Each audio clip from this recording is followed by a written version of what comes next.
The Pittsburgh Steelers have a lot of things to fix on offense. You could start at quarterback, offensive line, coordinator, drops everywhere. There are things that need to be fixed. But where do you start? It's time to break things down. We've looked at the film, the snap counts, the charting. We'll get all into that in this episode with Tony Serino here on a Tony Tuesday here on the Locked On Steelers podcast. I'm your host, Chris Carter. And remember, with the ever-increasing numbers of makes and models, it's now impossible for your local chain autos parts store to stock all the parts you need to fix your car. Why endure all the pointless questions and wait while the person behind the counter orders their parts in the computer, while you can have that power by going to rockauto.com at home or in your pocket on your phone. Rock Auto, amazing selection, reliably low prices, all the parts your car will ever need. Visit rockauto.com today. I'm Chris Carter. Let's get into it.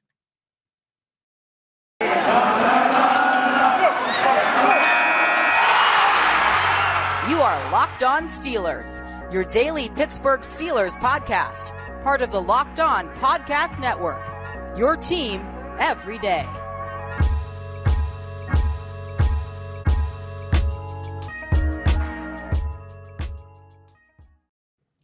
And welcome to the Locked On Steelers podcast. I'm your host, Chris Carter, bringing you your daily dose of all things on the Pittsburgh Steelers. As always, you can watch this show on YouTube. Remember to like our video and subscribe to our channel. Also, listen to our show on Apple, Spotify, Google Podcasts, and Odyssey. And if you leave us a 5-star review on Apple with a positive comment, you get a shout out at the end of the show. Joining me, as always, on Tuesdays here on the Locked On Steelers podcast, it's Tony Serino, because it's time for a Tony Tuesday. What's up, Tony? How you doing? Well, we had a listener last week who said if the Steelers lose, it should be called the Tony Blues Day, and I think, Chris, today is definitely going to be a Tony Blues Day here on Locked On. Well, you got a blue light in the background, so I guess that kind of works, right? Yeah, it's turning pink. It's turning pink. Never mind. You ruined it. It's orange now. now. For the hot takes are coming. Don't worry. Yeah, it's yeah. It was a tough one to watch on Sunday, but like you said, we got a lot to talk about today. We do got a lot to talk about. I wanted to talk to you about this offense. Now, I went over all the things that went wrong in the game, and I'm sure we're going to rehash some of them in this segment, but I wanted to go over with you this offensive line.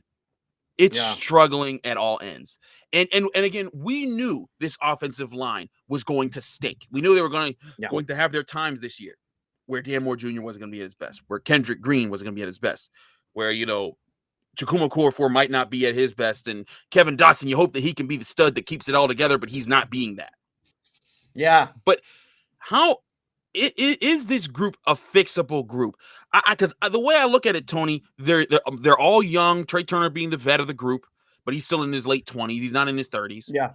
They're all young. This is, we've seen offensive lines come together over the years, not just with the Steelers, but with all sorts of teams. But isn't even fixed with how bad they're playing right now. And I know Steelers are in the doom and gloom status of, no, Chris, it's not fixable. Yeah, nothing is fixable. Everyone needs to be fired. Started from scratch. Empty cupboard next year. No, look, it's a tough thing to answer. Is this question of the offensive line, is this fixable? Because I think we talked about this last week, right? It had been said last week that, boy, this offensive line is just, it's a block away from really starting to open things up. But the downside of that, Chris, is that it's not a player away, right? The blocks that are being missed, they're everywhere. So it's not like you can pinpoint of like, okay, they just got to get Chooks playing better and this offensive line could be okay. Or you got to get Dan Moore playing better and this thing could be okay, right? Because this team is likely to get Zach Banner back at some point. Yep. And I think that may stabilize things a little on the right side. But boy, that left side line is not looking very good right now because there are plays, yes, where Dan Moore looks like, that you can build on this. And then there are plays where it's like, he looks like a turnstile. Same thing for Kevin Dotson. I think that Kevin Dotson's the real worry for me because Kevin Dotson was supposed to be one of the bright stars of the future for this offensive line. And he's been as inconsistent as Dan Moore or Kendrick Green. And then I go to Kendrick Green and I think, there's some nice things that Kendrick Green does on tape. I just worry that, is this kid right now with where he is he strong enough to play center? Because there's times on tape when those big nose tackles get their hands on him and they just take him for a ride. Yeah. It's tough to look at that and think, man, that group can bring it together. And here's the other difference I saw with the Bills game and the Raiders game. I agree with you, and we said it on the shows after those games. The offensive line each time, like, oh man, if this one guy just gets this one thing, that's a big run for Najee Harris. Well, against the Bengals, it wasn't just one guy; it was two guys, it was three guys, and that's when you can tell, like, okay, this game is starting to get really fast for some of these young players, and their heads are going on a swivel. They're like, oh, we don't know where things are coming from. Kendrick Green looks confused at the center position. He got hurt in this game, and there's a lot of concerns there, but this has to be something that you eventually figure out, right? Like, we know, again, we talked about how the Steelers won with one of their worst offensive lines ever in 2008. They won the Super Bowl that year. And I still maintain that they can find a way to do that. But you can't if Ben Roethlisberger still isn't going to make the plays by throwing the ball, by hitting the open receivers, by reading the defenses. And when you do get a clean pocket, you got to stay focused no matter what's coming your way to make the play. And that's something Ben used to do in his prime, because he was Big Ben. He took the hits. He didn't care if you were hanging onto his shoulder. He was going to find a way to make the throw he needed to make. He can't do that anymore because he's old. And now it's showing like, hey, if you're not going to be a cerebral version of that Big Ben, you're not going to be able to perform. This is why I think there is so much doom and gloom in Pittsburgh, is because it's this kind of trickle down effect throughout the entire offense. The offensive line is not playing well, so they can't run the ball. You can't run the ball, so you fall behind. You have to throw, and then all of a sudden, this offense is basically the identical to what it was at the end of 2020, and as we saw at the end of 2020, and as we're seeing now, right? You can't put an offense on Ben Roethlisberger's shoulders, and it's just not good enough anymore, right? He's not good. He's not willing to throw the ball in the intermediate parts of the field. His deep ball accuracy, is lacking. And then he just like you said, the cerebral part of the game. He is not good post play at diagnosing. No. There are times when pre-play, he can kind of see where he wants to go with the football and go, right? That was a lot of the drawing it up in the dirt that we saw last season. But in an offense where he's got to kind of diagnose after the play and figure out where to go with the ball, I think the thing he's most comfortable doing right now, Chris, is checking it down. Check it down. Najee Harris had like 20 targets. He was Darren Waller this week. But then there's the interception, which is unforgivable in this game. The one to Logan Wilson, when he threw it right to him, right? This is a game there where you're playing against Joe Burrow. You're playing against a guy who hasn't even had a full season at quarterback yet. And yet you would have thought it was Ben Roethlisberger who's the rookie quarterback out there, because that's the kind of mistake that as a 17-year vet, you just cannot make that dumb mistake, especially in that moment, because this is a time in the game the Steelers had just tied it up, and they give up the late touchdown in the second half. That spiraled all the way to, that was part of a sequence that took the Steelers from being a 7-7 tie to down 17 in the third quarter. Yeah, and that's the whole thing here, is that you can't spiral. And this was, I think, the other part of this is, like I said, the injuries are a major concern, because this team was built around having a defense that was going to put this offense in a position where, hey, all you got to do is score a couple times and you're right in this game. And maybe even be in a position where maybe in a position where, like, hey, like, you're gonna get a quick turnover. All you got to do is make a couple plays here, and you'll be up big. But you can't even get going right now, and that's the reality right now. Now, I do want to get into you about these passing charts, because that's something that people, I think, have talked a little bit about, but it really could lead to changes if this can be something that Ben's even willing to do. But I want to get into whether he's willing to throw the ball over the middle of the field. There's some interesting statistics here when you chart out where his passes are going. And I think it also plays into what is the one strength they do have on offense, because they do have one strength. It's just that you need more than one to operate in today's NFL. But before we do that, I got to tell you guys about our sponsors at Get Upside. Hey, Steelers fans, this is Chris Carter with an incredible app everyone who buys gas needs to know about. It's called Get Upside. My listeners are making up to 25 cents for every gallon of gas every time they fill up. Just go download the free Get Upside app in the App Store or Google Play right now. Use promo code TOUCHDOWN and get a bonus of 25 cents per gallon for your first fill up. That's up to 50 cents cash back. Don't pay full price at the pump anymore. Get cash back using Get Upside. Just download the app for free and use promo code TOUCHDOWN to get up to 50 cents per gallon cash back on your first tank. Some people who drive a lot are making as much as $200 or $300 a month in cash back, and there's no catch. The cash back gets added right to your account. You can cash on anytime to your bank account, PayPal, or an e-gift card for Amazon and other brands. Just download the free Get Upside app and use the promo code TOUCHDOWN to get up to 50 cents per gallon cash back on your first tank. We're also brought to you by Bet Online. It's that time of the year again with football here. The only place that you want to go place bets on is Bet Online, the number one spot for all pro and college football action this season. You get all the updated odds, props, and contests, including the $500,000 NFL Mega Contest and the $200,000 NFL Survivor Contest, open now at Bet Online. Head to the website or use your mobile device to sign up today to receive your 100% welcome bonus. Be sure to take advantage of all the different promos available, from different challenges that could give you your wager back, or challenges that you pay a little and maybe get a lot back if you hit the home run in your picks. BetOnline is the fastest and easiest way to get all your favorite sports and bet on them as well. From football to basketball to boxing, right down to horse racing. Don't wait and take advantage of all the great offers available for the 2021 season. BetOnline, your online sportsbook experts. And as always, Tony, when we get back-to-back ad reads, we keep rolling here on the Locked On Steelers podcast. I'm Chris Carter here with Tony Serino for a Tony Tuesday. Tony, we talked about this early. It has been a theme through 3 games. Once is happenstance, 2, or once is nothing, 2 is happenstance, 3 times. That's not a coincidence, or I guess it's happenstance, coincidence, and then it's definitely a theme. There we go. That's the saying, Chris. There you go. I'm working my way through it. But Ben Roethlisberger throwing deeper down the middle of the field. It hasn't happened. It just hasn't. No. Now, charting his passes, Ben Roethlisberger, when looking between the numbers, beyond 10 yards past the line of scrimmage, he has thrown 10 passes, completed 5 of them for 88 yards. That's it. Yeah. And you'd think with a team that has Pat Freiermuth, Juju Smith-Schuster, who loves going over the middle, Yep. Chase Claypool, who's big and physical and can go over the middle, and Najee Harris, who you can attract the attach from, you think that would be part of the game plan. Because I don't know about you, Tony. I called for this to happen this week. I said they got to feed the ball to Najee Harris through the air. It's the only way you're going to get him active right now with that offensive line. And they did the first part. But my second part to that was, okay, now that you've done that, when the defense comes up to stop that, you got to throw behind it. And it's like the Steelers didn't read that part of my article when I wrote that. And it's just maybe I needed to put that in the title as well. Yeah, no, this is, and it goes to this idea of, and people have said this forever, right? This is the, not saying necessarily this is the Ben Roethlisberger offense, right? But the Steelers changed so much in the offseason. They changed coordinators, right? They changed the offensive line. They brought in all these new pieces like you talked about. And yet the kinds of throws that this offense is making isn't considerably different than it was a year ago. And I think it just goes to the idea, this is what Ben is comfortable doing right now.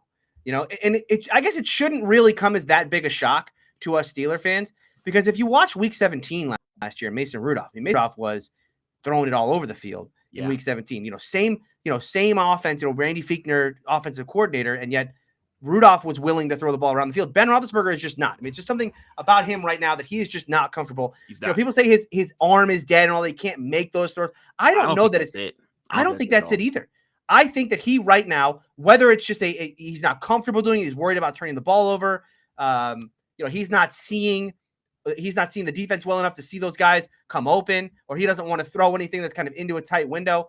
I can't answer the question of why, but like you talked about, it is kind of the missing piece of this offense. If this offense is ever going to break open at this point, it is not going to come from the offensive line magically opening up holes for Najee Harris. I think that we're far away from that happening. This offense is going to have to break things open by Ben Roethlisberger coming out of his comfort zone and trying to hit passes down the football field.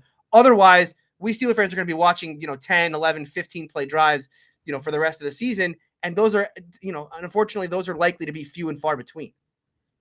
That's the thing, is that if they're not going to be able to adapt to what defenses are doing to them, and that's forcing them to they're saying, hey, if you keep throwing those short passes, we'll keep pouncing on them, and you can dink and dunk us to death. Because again, you go back to that game, they had 2 really good drives that went a long way, but they only got 10 points out of that. And it's like, if that's the only way you can score, you're in for a long day. The 5th possession of the game was their touchdown. They took 15 plays, went 86 total yards. And a lot of it was dump down to Najee, and work your way down the field that way. And then the only other time they scored was an 18-play drive that went 88 total yards. And again, that ended up in a field goal. If you can't find ways to hit your shot plays, if you can, and again, take advantage of it, because shot plays doesn't mean just, hey, we're just heaving it. We're just heaving and praying. We're not talking about Joe Flacco offense here. We're talking about, hey, after the second or third time that you had success hitting Najee and he beats a guy one-on-one, they're going to send help. They're Right. not going to want to have to deal with that man again. Right. So when they do that, take advantage of it. And you even saw it in that game. I mean, heck, in the fourth down play where Ben Roethlisberger just chucked it to Najee Harris no matter what, I mean, and he got tackled short. I mean, if he waits a second, I think Claypool might have a shot to get open in the end zone the way that the Bengals were lined up. And you got to give him a chance to at least do it. I mean, that play was just so strange. Yeah, I mean, it and again, not to be like totally doom and gloom on this podcast, but I think these whole, we talk about this 15 play drive, the other one that was 18 plays. I mean, if we really believe that this offense is going to continue doing that going forward, like this was the Bengals. The Bengals are a football team right now. They're on the good. up. Yeah, they're not good. Exactly. They're not a good football team. And yes, this team was able to put together some really long drives, sustained drives in this football game. But do we really believe that for the next 15 weeks, this offense can be able to do the same thing? Because that right now, again, Chris, this really seems like the only way for this offense to really move the football. They have some chances down the football field, and the Ben were more accurate down the field. They could get some chunks that way. But it feels like it's either going to be you either chuck it deep and hope that Claypool or Washington or one of those guys comes down with it, or you're going to be dinking and dunking your way down the football field, and there's no in between. And I guess the problem I have is that that's the same thing we said last year. I mean, you know what I mean? It's like you could go back and play any episode last year where you and I were talking about the offense, and we were basically saying the exact same thing. And that's where, again, for me, the common denominator here is Ben Roethlisberger, right? I mean, we could talk about Matt Canada, we could talk about Mike Tomlin. It's all these problems. The common denominator here, you can change everything around it, change all the pieces around it. The offensive line is different, the running back's different, everything's different. Ben Roethlisberger is your common piece there. Yep. And I think, I know we talked earlier in the offseason about, Ben Roethlisberger and the chances of him getting benched throughout the year. I think if this doesn't change, Chris, again, he is the common denominator. And I think as this year goes on, if this doesn't change and this team continues to lose football games, at some point you just got to figure out what you have behind Ben Roethlisberger, because this is not working. Right. Because, I mean, if you get to a point where you're like, man, this season's out of reach. Yeah. It kind of like how the Ravens did with Joe Flacco. In 2018, they tried to make it work with him. Now, granted, the Steelers don't have a Lamar Jackson waiting in the wings. But eventually, like, you know what? Forget it. We're just gonna see what we got here. And then, if he stinks, then next year that you got a stinky quarterback that's taking the place of Joe Flacco. But and the Steelers kind of know who Mason Rudolph is. But at this point, it's like you're kind of right. If Ben doesn't turn it around, that's the problem. Is that the turnaround here? Is this all on Ben, or are there other things that we could see that could help push this offense back to at least being like, hey, they're at least mediocre and not terrible? Well, I think there's two things, right? I mean, look, this team was built on two things this offseason. Number one, get to the quarterback, right? Rush the passer, play dominant defense. Obviously, that didn't happen on Sunday. It feels like, this team can obviously play better defensively. Can they be elite? Can this defense really be elite anymore? Boy, I think what happened in Buffalo was lightning in a bottle. With the injuries, no. I think this defense can be elite if they're healthy. The problem is they ain't been healthy for 2 games. Well, what is healthy, right? Because Alualo's not coming back, and Tuitt, we'll see if Tuitt, if and when Tuitt comes back. But those two guys aren't right. Healthy isn't missing 2 of your starting 3 edge, or the edge rushers that you're depending on. You're both your starting edge rushers, or missing your star middle linebacker or your best cornerback. And there hasn't been a game other than the Bills game. There hasn't been a game where they've had the more, and Lulu and Tuitt definitely a concern. But I think this team can work around that if they have their best player on the team and arguably the best defensive player behind Aaron Donald in football. Yeah. And your edge rusher that you're really excited about, and give Melvin Ingram a break. He was on the field for every single snap in that game. You never want an edge rusher to be out there for every single snap, because that means they're going to be tired at the end of the game. The worst part for Melvin Ingram wasn't even, he's out there, he's rushing the passer. That's one thing. But when he was dropping, the fact that he had to play so much, which meant that he had to drop into coverage. Yeah, that was then you saw like, oh, right. Yes, this is a big problem. This is a big problem. Yeah. I don't know. Did you call that a missed tackle? I guess I guess to miss a tackle, you had to try to tackle him, right? It's one of those things. Like, he just banged into him, and that led to the first touchdown. Yeah. And then the other thing, I mean, obviously the running game could get going. That could help Ben Roethlisberger. But as we talked about, I just don't. I mean, we're weeks, months away from this offensive line. Really, if this offensive line is going to gel, if these young guys are going to come together, I don't think we're close to that happening. I've been saying for a while, week 8, 9, 10. That's the range that you wanted. Yeah. That I think this offensive line has a chance to start to figure things out. We'll even see if they get to that point. But in the meantime, this team has had. I said it before the season started. They need to buy time for this offensive line to figure out how to buy time for Ben Roethlisberger. And one game they did, 2 games they haven't.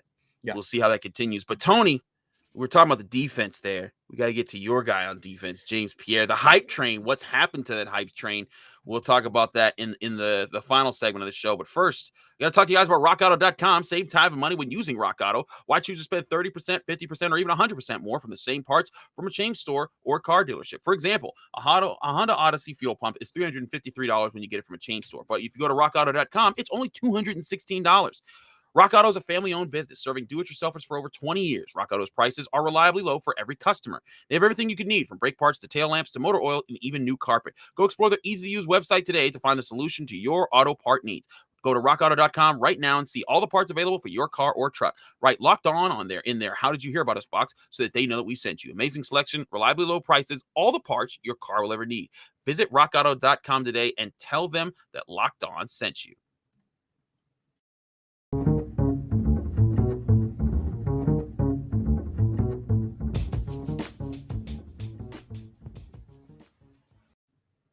And wrapping things up here on the Locked On Steelers podcast, Chris Carter here with your boy Tony Serino for a Tony Tuesday.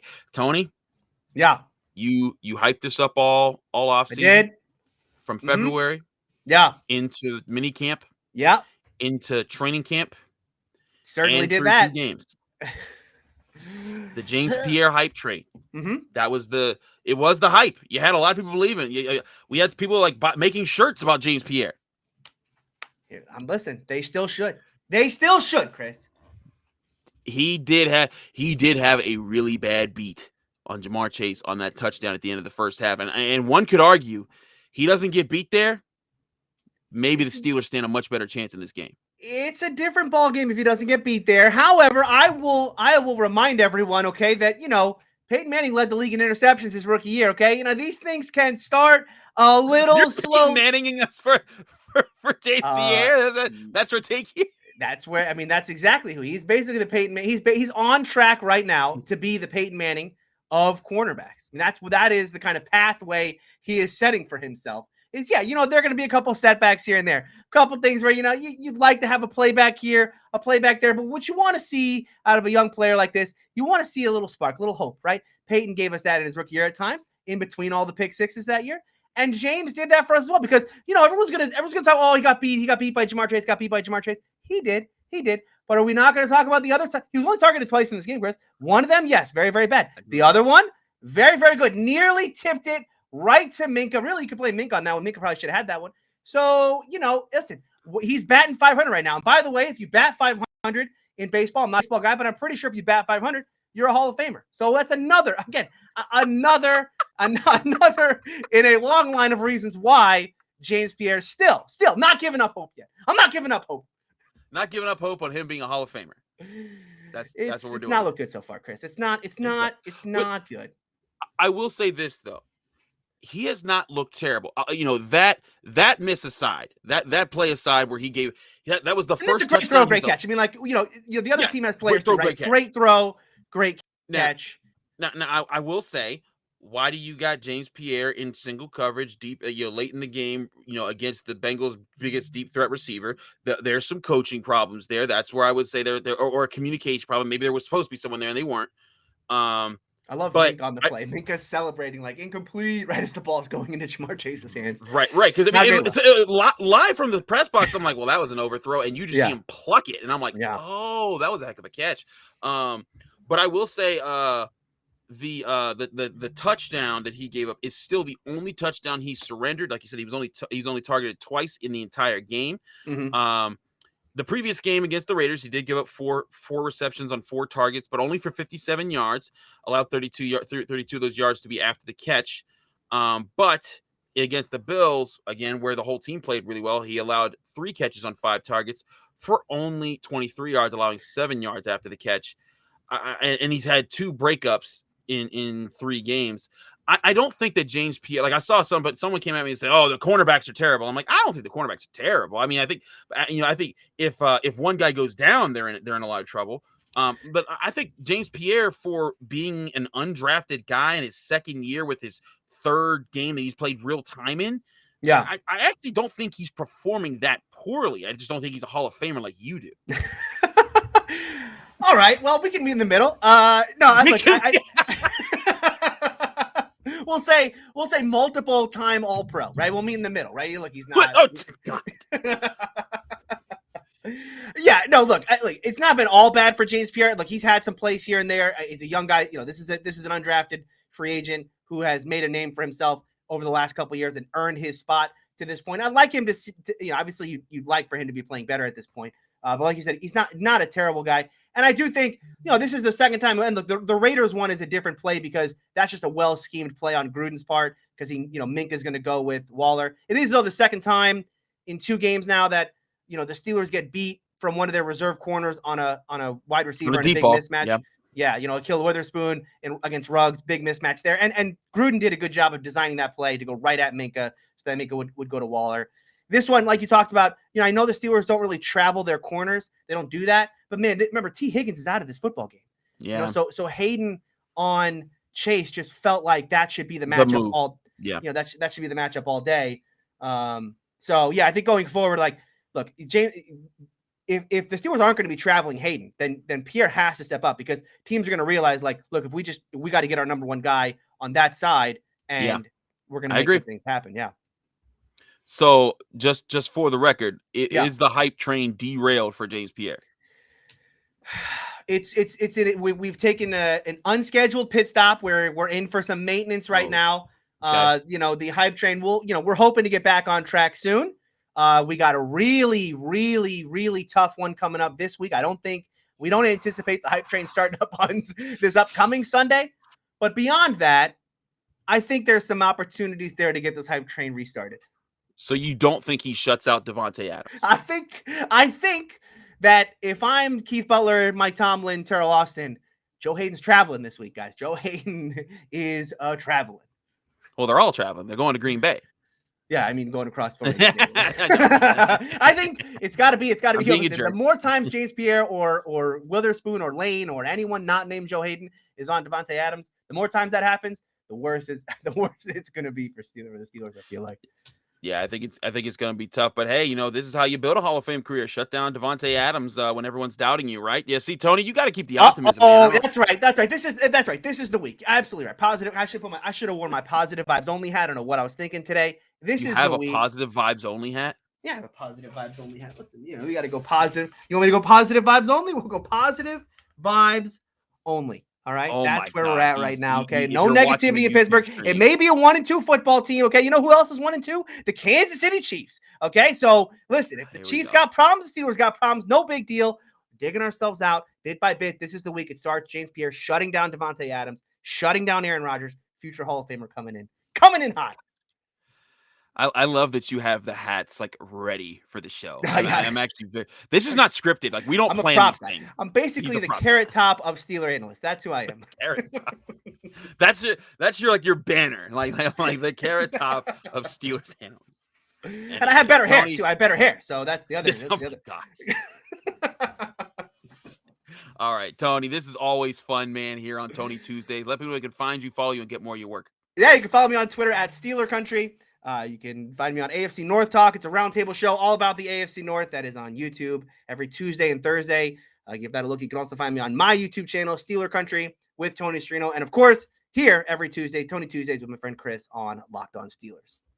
Absolutely. Do check out the Locked On Steelers podcast through all of our episodes. Thanks so much for watching or listening. If you're listening on us, we have the viewing opportunity on YouTube, where you can subscribe to us. Remember, hit the like button on the video if you're watching it. We really appreciate y'all. Leave a comment saying you enjoyed the show. That also helps as well. If you're watching this, if you're listening to this, on Apple, Spotify, Google Podcasts, or Odyssey, we also appreciate you. If you're listening to us on Apple, please drop us a 5-star review with a positive comment, and you get a special shout out at the end of the show. Just like our friend Turban One, who says, "Awesome show, man. I listen to the show every day in homeroom. It's a great way to start my morning with all things Steelers. Chris and his great guests both entertain and inform with all things Steelers. Great show. Thanks, guys." Thank you, Turban One. We really appreciate you listening to us early in the morning. Get your day going. If you're appreciating the show, please leave us a 5-star Apple review with a positive comment. That stuff really helps us out. Back tomorrow with a special guest, Arthur Moats, former Steelers linebacker. Ooh. I want to talk to him about what is the hope for this season. We'll get to the questions about what you can be hopeful for to find